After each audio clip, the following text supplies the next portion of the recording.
Hello YouTube and welcome back to another Dare to Game video. Today we're playing Mount and Blade Bannerlord, and today we're going to be going over the top 6 best male spouses. So I made a whole series of videos about all the best female spouses in the game just because most people play as males in the game, but for the people that play as females in this game, I wanted to also give you some. So I won't be doing 5 for each faction for the male spouses, I'll just be doing the top male spouse from each faction. And if you don't like that, tough, because it's what I'm doing. So we'll be doing basically the same thing, going off of their starting traits. Sometimes we'll consider the armor and weapons they start with, but not usually. Various things that make a spouse good. You want their governing stats and their combat stats to be high so you can utilize them effectively in your clan. So let's just go through it, and we'll do one spouse per faction, and we'll start with the ASERAI. And so at number 6 for the ASERAI, we have USAIR, and he's of the Banu Killed clan in the ASERAI. So his father is Tice. So if you want to either start the negotiation with his father or just find him somehow, then you look for Tice,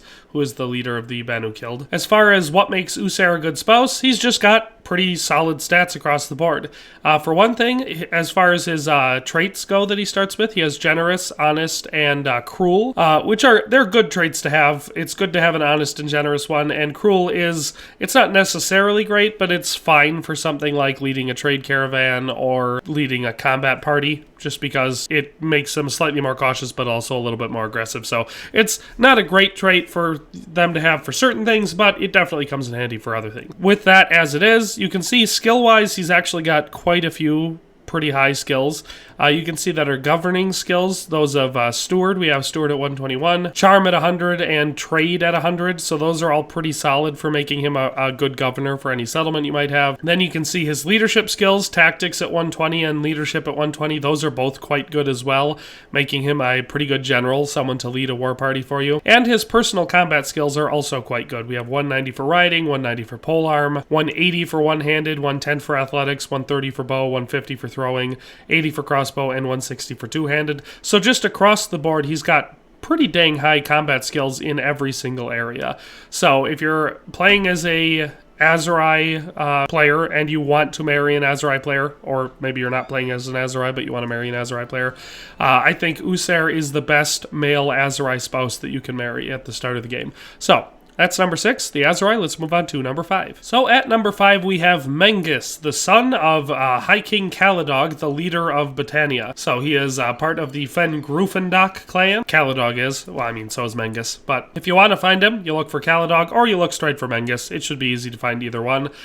This one is another one that is just a really solid option. For one thing, he's 21, so he's not very old. Definitely young enough to be your spouse for a long time in the game. As for our traits, we have Cruel and Daring. So again, I think he makes a pretty good war party leader, just in general. For all of his stats, again, they're pretty dang solid. Now, obviously, I would say that if you were going to put him into a category of what he's best at, he is best at being a warrior just because his combat skills are ridiculously high, but he's not bad at anything. You can see for his governing skills, we have a Steward stat of 101, which is decent, Charm of 80, and Trade of 81, so none of those are too low for him to be good. So if you want to marry a Battanian and put him in charge of your settlement, MENGUS will do a good job at that. He'll level up and work into that role rather well. Same thing goes for leadership. We can see leadership and tactics are both at 100, so he's going to be above average for leading your war party to fight against enemy troops, so he's got good enough skills there. But his personal combat skills are where MENGUS really shines. So you can see we have a riding of 180, polearm of 240, one-handed of 240, athletics of 160, bow of 200, throwing of 160, crossbow of 160, and two-handed of 240. So he's got ridiculously good stats. He's basically the male version of Corian, his sister. Very, very good warrior, pretty dang good general, pretty solid governor. So MENGUS makes a solid option no matter what you want your spouse to do in the game. If you want him to fight with you, he's obviously really good at that with some ridiculously high stats. If you want him to lead a war party, he will definitely be good at that. And if you just want him to govern a settlement for you, he's obviously going to be capable of doing that.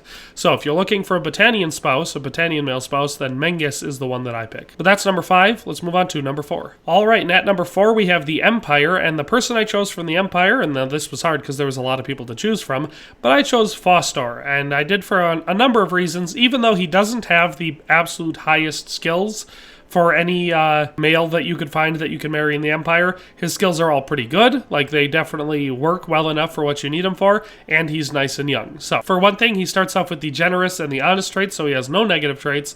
So he's kind of a blank slate. You can use him for whatever you want, and he's not going to be... He has no negative traits, so he's not going to be bad at anything. Other than maybe if you want him raiding villages and stuff, because he's not likely to do that. He is 20, so he's quite young, one of the youngest on this list, and definitely means that he can grow into whatever role you want him to, because he's so young. He comes from the Lanalian or Lanalian clan, which is not a particularly big or powerful clan, so I find it's pretty easy to convince Diasporian to let you marry him if you want to. That's one of the perks of coming from a smaller, less powerful clan, and like I said, his father is Diasporian, so, you know, when you need to finalize the arrangements, that's who you're going to want to talk to. As far as PHOSTOR's individual stats, like I said, none of them blow you out of the water, but none of them are terrible. You can see for his governing stats, we have Steward of 87, Charm of 60, and Trade of 62. So again, those aren't, especially the Charm and Trade, aren't super high.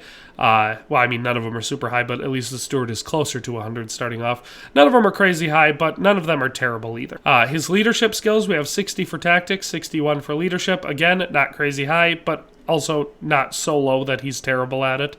You start him off leading a war party, he's going to be better than any of your companions will be right off the bat. So definitely doable there. His personal combat skills are better than the other ones. Nothing blows you out of the water, but again, nothing terrible. 100 for riding, 120 for polearm, 121 for one-handed, 80 for athletics, 100 for bow, 80 for throwing, 80 for crossbow, and 120 for two-handed. So, like I said, nothing ridiculously high level here, but also nothing low enough to make him a bad option. I just find that he makes an excellent spouse in the game based on personal experience. So PHOSTOR is the one I pick for the Empire, and that's number 4. All right, at number 3 we have the KHUZAITs, and here I chose ESUR of the KHUZAIT clan. And so, just for one thing, I personally like the KHUZAITs. When I do anything with the KHUZAITs, I like to associate with them, so Yana is one of my favorite female spouses. Well, I mean, you can marry Mizui too, so that's always fun. ESUR is, as far as I'm concerned, the best male KHUZAIT available spouse at the beginning of the game. And so you can see he's not very old, he's only 23. Like I said, he's part of the KHUZAIT clan, and so when you finalize your arrangements, or if you just want to cut to the chase, you actually talk to his mother, Mizui, to try to arrange the marriage. You don't talk to, not the head of the clan, but his father, Bagai. Since he's not the head of the clan and Mizui is, she's the one you talk to, not him. But anyway, all of that aside, like I said, he's only 23. He doesn't have any negative traits. He's generous and daring, so just solid traits there. And his stats are all quite good. I find him to be another one that is just going to be really good at any role you have in mind for him. For his governing stats, you can see we have 80 for trade, 100 for charm, and 102 for steward, so all good there. For his leadership, we have 140 for leadership and 140 for tactics, so definitely way above average for leading a war party for you, especially considering he's only 23. Having 140 in both of those areas starting off is a huge advantage. So definitely great at being a general. And then his personal combat skills are all quite good. You can see we have riding of 160, polearm of 210, one-handed of 210, athletics of 140, bow of 175, throwing of 140, crossbow of 140, and two-handed of 210. So you can outfit him however you want with whatever weapons you want, and he's going to be able to perform pretty dang well in that role. But yeah, he's just an excellent option. So if you're playing as a KHUZAIT or you want to marry a KHUZAIT for whatever reason outside of roleplay, then I think ESUR of the KHUZAIT clan is the best option of all the KHUZAIT spouses. So that's number 3, the KHUZAITs. Let's move on to number 2. All right, and at number 2, and doing our role for the Sturgian faction, we have SIMIR, one of the clan of Gundaroving, his father Regenvad being the king of the Sturgians. So this guy is definitely one of the best male spouses available in the game overall, but, you know, when I break it down clan by or faction by faction, I think he takes the number 1 spot for Sturgia.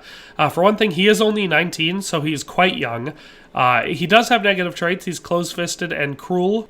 So if you want to play as a less honorable playthrough, maybe you plan on doing a lot of raiding and pillaging and all that sort of stuff. He definitely makes a good spouse for that because he'll go right along with it and will be all about that lifestyle. As far as his personal skills, Again, nothing is really bad, but he does particularly excel in personal combat. But just starting out with his governing skills, you can see we have 140 for trade, so nice and high there, 80 for charm, and 161 for steward. So all of those are actually really, really respectable. The charm isn't crazy, but it's high enough, and the trade and the steward are some of the highest you can find for anyone available to marry in the game. So definitely great there. Leadership-wise, he's okay. He's definitely stronger than a lot with level 100 in leadership and in tactics.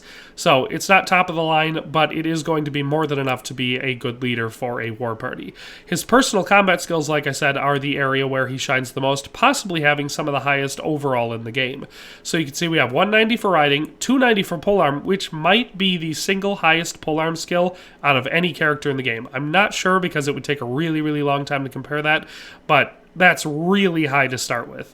280 for one-handed, again, super high. 170 for athletics, 205 for bow, 160 for throwing, 160 for crossbow, and 260 for two-handed. So you can see that the polearm, one-handed, and two-handed skills for this guy are ridiculously good. And his bow skill is also really good. So he makes an excellent warrior, makes a pretty good general, and makes a really, really, really good governor. So SIMIR is definitely one of the best male spouses overall in the game, but definitely the best for STURGIA. So that's number 2. Let's move on to the last spot for our male spouses. All right, at the number 1 spot, of course, these aren't ranked in order from worst to best. I'm just doing the best one from each faction. We have the VLANDIan spouse, ALARY of the Marak, so son of King Derthart.